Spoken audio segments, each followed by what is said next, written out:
Hello everybody, Jeffrey McAvoy here. Welcome back. I have recently been commissioned by a customer to wake up this mighty beast, which is a 1965 Chevrolet Corvette Stingray with a 327 cubic inch turbo fire engine. Don't know what it means, but it sounds really cool, and I've from the engine number on the block, it's a high performance unit. So first of all, I'm going to start by reconditioning the carburetor, as this car's been sitting still for the past 5 years. So this is the part one of, I guess, a two-part video on how I rebuild and set up this carburetor. First of all, start by getting a wooden block so you can sit the carburetor on without risking damaging the butterfly valves.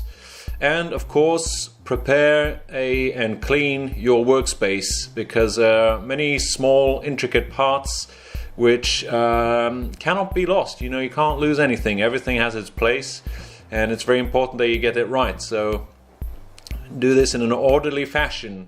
Now, got this AFB gasket pack, which corresponds to carburetors which have been mounted on various American cars.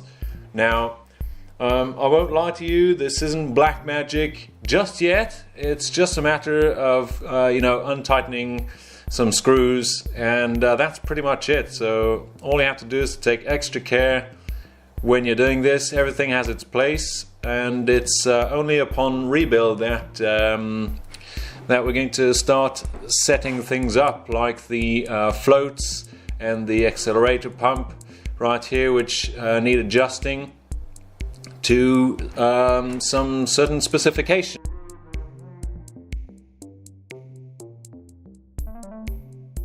So this is what the inside of a carburetor looks after 5 years of not being used. It's all the petrol that was in there has evaporated and left some sort of a oily sludge, which is of course no good. It probably would have started, I guess, but I'd rather do things properly. So we're going to adjust the floats later on upon rebuild. And we have these step-up rods, which are very, very important as well. You would be tempted to maybe Scotch-Brite these, but it's absolutely not a good idea. So first of all, start by removing the floats. Be very, very gentle with these, as these are quite fragile. And the float needles right there, which stop the arrival of the petrol once the float has attained the proper level. So I'm going to first start by peeling off this old gasket. I can definitely tell that these carbs have been reconditioned in the past by somebody else, some other mechanic, which seemed competent enough. I didn't find anything surprising, so glad about that. And as you can see in this gasket pack, since it corresponds to different makes and applications, it's just a matter of comparing and choosing the proper gasket. Now, the pump plunger assembly right here is numbered and has a little leather diaphragm kind of thing. So what it does, in fact, when you accelerate, it will pump a certain quantity of petrol down the main throttle bodies, so as to have some sort of response when you floor it, I guess.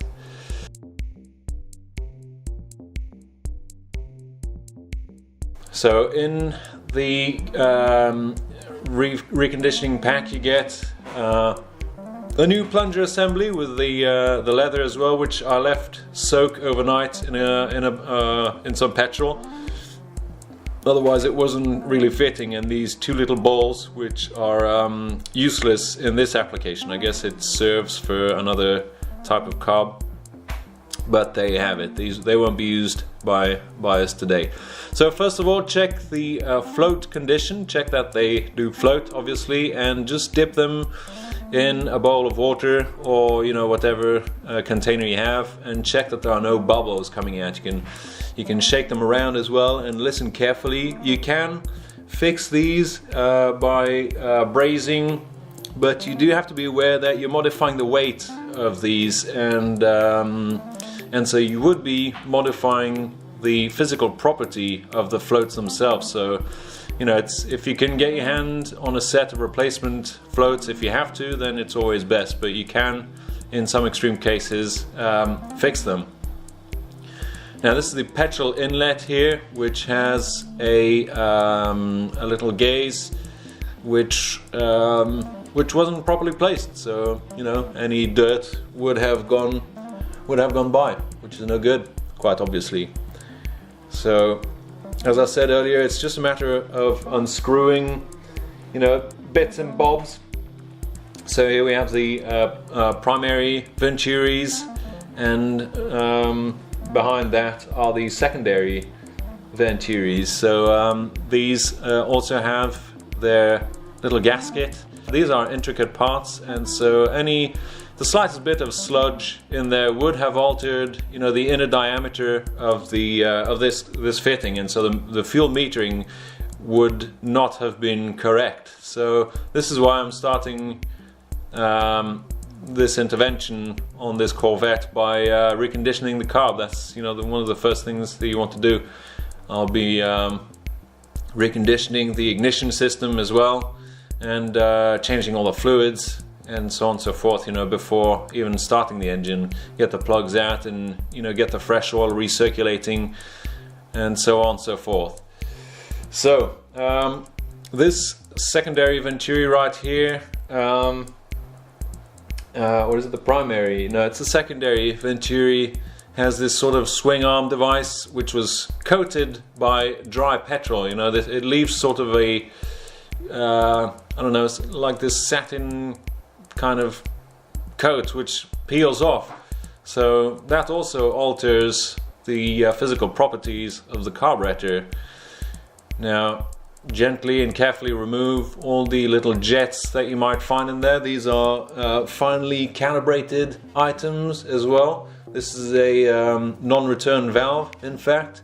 So it'll let petrol into the piston chamber, and it'll be forced out through another way, another passage, if you will. So trying to remove the jets as well. One of them did not come out, so I didn't insist. I left it in there and just dipped it into the ultrasonic cleaner as it is. But I do prefer taking everything out first to make sure that everything is nice and clean. So shining a light down there, since I had a few extra parts in the gasket pack, I thought it might be useful to take a look. And where you see the red dot right there, there's a small brass needle that comes out if you turn the carburetor upside down. So I didn't see that at first, but it's sort of a non-return valve, kind of, for the pump jet housing.